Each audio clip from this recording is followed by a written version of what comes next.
If you're a teacher or educator who's trying to improve your health, but you feel like you have zero time, zero energy, and no motivation after a long day at school, then this video is for you. This is you, showing up to school way before your students, trying to manage your classroom all day, barely having enough time for lunch, and then after a long day of school, this is how you feel when you go home, more grading, more lesson plans, and no time for yourself. Wanting to fit into your old clothes, wanting to have more energy, and wanting to feel confident in your own body. But your schedule makes it feel impossible. So here's what's actually keeping you stuck. You're making decisions based off effort and not off of outcome.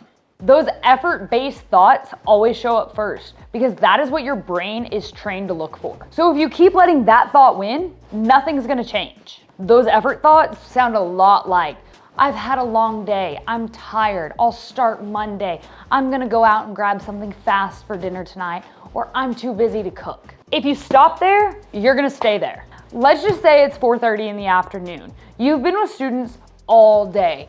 Your brain, it's fried, and you've made hundreds of decisions today. The thoughts going through your head are, I can't take this anymore, I deserve takeout, or I'm gonna just relax tonight. So you end up ordering takeout, skipping the walk that you told yourself you were going to take, and doom scrolling for the rest of the evening. Then you wake up the next morning feeling uncomfortable in your own clothes and annoyed with yourself. So then you think to yourself, well, I just need more motivation.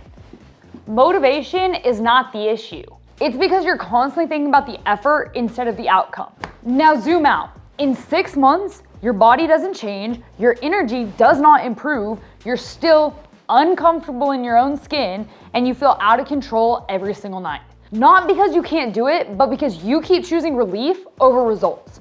So let's look at another example. You wake up early in the morning and your first thought is, I don't feel like eating, I'll just get coffee or I'll skip breakfast. By lunchtime, you're running on coffee just trying to survive. In the evening, you're starving, so you're snacking on everything. Then you feel guilty, frustrated, and you feel bloated. You promise yourself you're gonna start tomorrow, but then tomorrow starts the exact same way. And you ask yourself, why can't I stay consistent?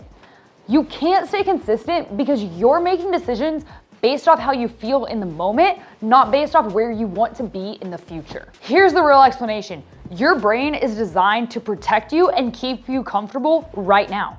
Your brain does not care about how your clothes fit, how your long-term energy is, what your confidence looks like, or you becoming the healthiest version of yourself.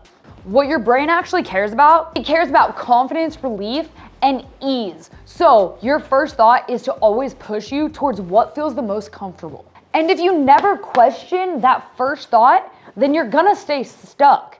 The shift is simple. When your first thought says, I'm thinking about the effort that's required to do this, then you should ask yourself, what is the outcome if I do this thing? Then that thought says, well, if I just skip this workout, you should actually ask yourself, if I keep skipping these workouts, where is that gonna lead me? So then you go one layer deeper, because when you go deeper, that decision becomes clearer. Not easier, it becomes clearer. You realize if I keep choosing easy, I'm gonna continue to feel uncomfortable. If I keep avoiding structure, I keep feeling chaotic. If I keep restarting, I never build momentum. That is the part that most people never do. They never pause long enough to challenge that first excuse. If you keep living at that surface level, then you're going to keep getting surface level results. Energy crashes, inconsistency, starting over, falling behind. Now let me put this in a teacher's perspective. What if you had a student that was struggling? Maybe they're falling behind. Maybe they need the extra help. Do you look at the effort and just say, well, helping that kid's gonna take too much of my time? No, you're gonna stay after school. You're gonna give them extra help and you're gonna find another way to explain it so that they understand. Because helping your students succeed is part of who you are. It's part of your identity. You're not thinking about the effort, you're thinking about the outcome for that student, their growth, their confidence, their future. Now imagine if you applied that same logic to your own health. I've been working out consistently 3 to 5 times a week for the last 7 years. And I can relate, there are plenty of times that I don't want to do it. I'd rather sit on my butt and watch whatever TV show I'm watching and eat junk food. But the more that I give into those decisions, the longer I stay exactly where I'm at. And if you repeat something long enough, 6 months, a year, 2 years, it becomes part of your identity. The shift happens when you start making decisions based off of the teacher that you want to be and not the mood that you're currently in. You say that you want structure, consistency, to stop starting over, to feel comfortable in your own clothes again. The 2.0 version of you does not say that. The 2.0 version of you doesn't say, I'm lazy. She says, I've been focusing on the wrong things. She focuses on what actions are going to build and not the effort that it takes. You don't become the 2.0 version of yourself until you start thinking like her.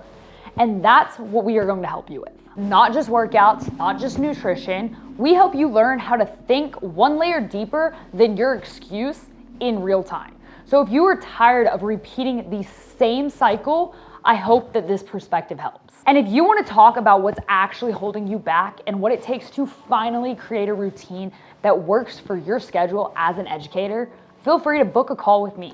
The version of you that you want to become is sitting on just the other side of that comfort. When you start making decisions based off the outcome instead of the effort, you're going to be surprised at how much stronger you become physically and mentally.